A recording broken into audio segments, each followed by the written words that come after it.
మార్చకుండా ఒక పూలమాల వేయకుండా రాజ్యాంగ నిర్మాణాన్ని 2 సంవత్సరాల నుంచి అందరం కోరుతా ఉన్నాం. ఇవాళ ప్రభుత్వం దిగి వచ్చి మరి ఉప ముఖ్యమంత్రి గారు కేబినెట్ లోని అనేక మంది సభ్యులు ఇక్కడ వచ్చి ఈ బాబాసాహెబ్ అంబేద్కర్ గారికి నివాళులర్పించడం జరిగింది. మరి ముఖ్యమంత్రి గారు ఇప్పటికీ కూడా నివాళులర్పించడానికి ఇక్కడికి రాకపోవడం నిజంగా కూడా శోచనీయం.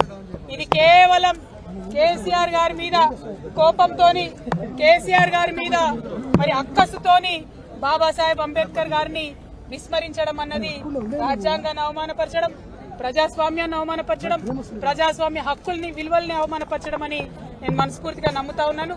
ఇప్పటికైనా గౌరవ ముఖ్యమంత్రి గారు దేశజాలు మానాలి. వైషమ్యాలు వ్యక్తిగతంగా ఉండొచ్చు, కానీ మహనీయుల విషయం వచ్చేసరికి ఎటువంటి వైషమ్యాలు మనసులో ఉంచుకోకుండా ఎప్పుడైనా ఒకసారి ముఖ్యమంత్రి గారు ఇక్కడికి వచ్చి నివాళులు అర్పించాలని చెప్పి నేను డిమాండ్ చేస్తా ఉన్నాను.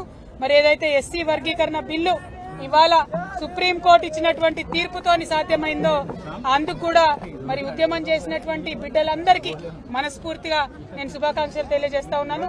ఇంకా కూడా పాపులేషన్ పెరుగుతుంది, సెన్సస్ పెరుగుతుంది, ఆ తర్వాత ఇంకా అడ్జస్ట్మెంట్లు ఉంటాయి. ఇప్పుడు కూడా వర్గీకరణ జరిగినటువంటి విషయంలో కొన్ని వర్గాల వారికి అసంతృప్తిగా ఉన్నటువంటి విషయాన్ని మనం గమనిస్తున్నాం. అవన్నీ కూడా తప్పకుండా సరి చేసుకోవాల్సినటువంటి అవసరం ఉన్నది.